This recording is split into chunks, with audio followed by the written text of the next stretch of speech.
The day Midas jumped into a stranger's car and refused to leave, I realized something terrifying. My 180-pound Saint Bernard genuinely has no idea that he's a gigantic dog. And what happened next? It changed how I see him forever. Let me take you back to the beginning. I'd always said, someday I'm going to get a Saint Bernard puppy. And when I walked into that breeder's home 3 years ago, I saw this fluffy ball of fur stumbling toward me with paws the size of my fists. It just felt like it was meant to be.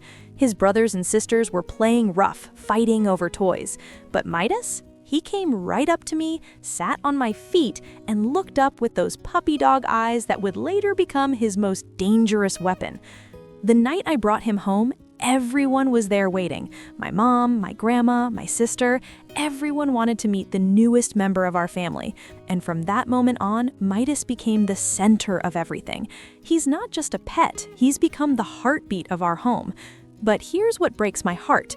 If you're watching right now and you haven't hit subscribe, you're about to miss the craziest part of this story. Midas and I share moments like these every week, and trust me, what comes next will blow your mind. Subscribe right now because this gentle giant's journey is just getting started.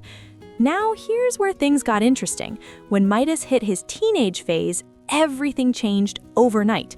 He went from this cuddly 60-pound puppy to a 150-pound teenager who suddenly realized he had muscles and strength and opinions.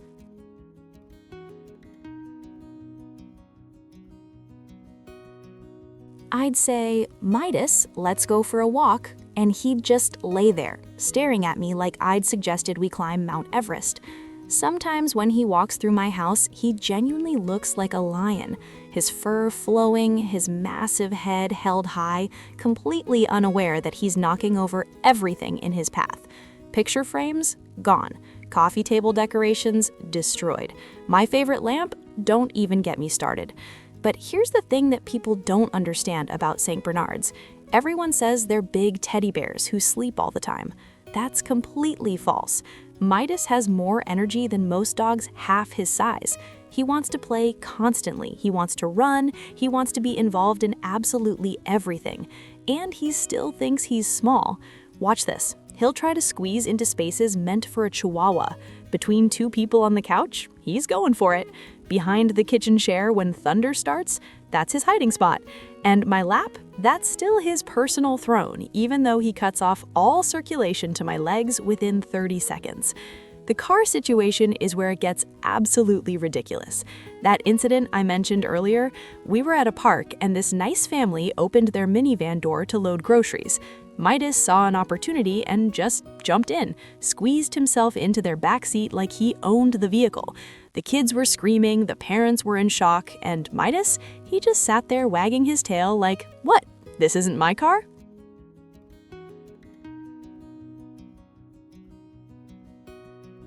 Getting him out required me, the dad, and a bag of treats. He was stuck between the seats, knew he was stuck, but refused to admit defeat. That's Midas for you. Training him was probably the hardest thing I've ever done. My strength is nowhere near his, so physical force was never going to work. I had to learn to control him with my voice, with my actions, with consistency. When I say stop, he needs to listen, because if he doesn't, someone could genuinely get hurt. Not because he's aggressive, but because he's powerful and doesn't register his own size. But you know what's even crazier? What happened at my grandma's house last month? I brought him over for Sunday dinner like I always do. He takes up half her tiny living room floor, just sprawling out like he's claiming territory. My grandma was in the kitchen cooking, and Midas smelled the roast beef. He stood up, walked over to the counter, and just rested his massive head right next to the cutting board. Didn't bark, didn't beg, just stared with those puppy dog eyes. My grandma looked at him, looked at me, and cut him a piece. I said, "Grandma, you can't do that. You're rewarding bad behavior." And she said something that stuck with me.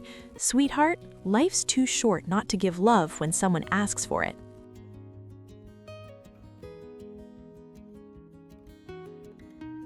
That moment made me realize something. Midas doesn't destroy things because he's bad. He doesn't jump on people because he's poorly trained. He does these things because, in his mind, he's still that little puppy who could fit in my arms. He genuinely doesn't understand that he grew up. And maybe that's the most beautiful part.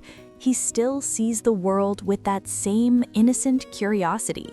When it rains and he comes inside, he has absolutely no idea how muddy he is.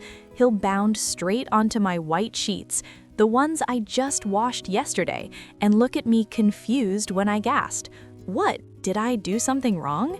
How can you stay mad at that face? People stop us on every single walk. Kids run up asking if they can pet him. Adults pull out their phones for pictures. One lady literally said, "Is that a small horse?" He's become a local celebrity and he absolutely loves every second of attention. The vet bills are expensive, the food costs could fund a vacation, the destroyed furniture, the muddy paw prints, the drool, oh my god, the drool is everywhere. Some mornings I wake up and wonder if this was the right choice. Then Midas rests his giant head on my shoulder and sighs contentedly, and all of that just fades away. Those moments are everything.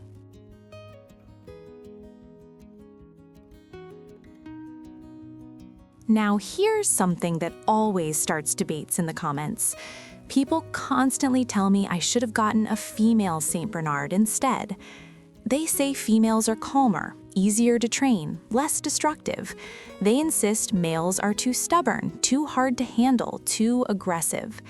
But looking at Midas right now, with his gentle soul and his protective nature, I can't imagine it any other way.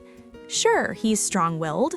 Yes, he acts like a bulldozer in my living room, but he's also the most loyal, loving, and emotionally intelligent dog I've ever known. Would a female have been easier? Probably. Would she have been better? I honestly don't think the gender matters as much as people claim it does. What really matters is the bond you build, the time you invest, and the love you give. Gender might influence temperament, but it doesn't define destiny. I love Midas more than I ever thought I could love an animal. He's not just my dog, he's my companion, my shadow, my four-legged child who will never truly understand just how gigantic he actually is. And I wouldn't trade a single destroyed lamp or muddy paw print for anything in this world. So here's my question that I need you to answer in the comments. Do you think male dogs are harder to train than females? Or is it all just a myth? Drop your experience below.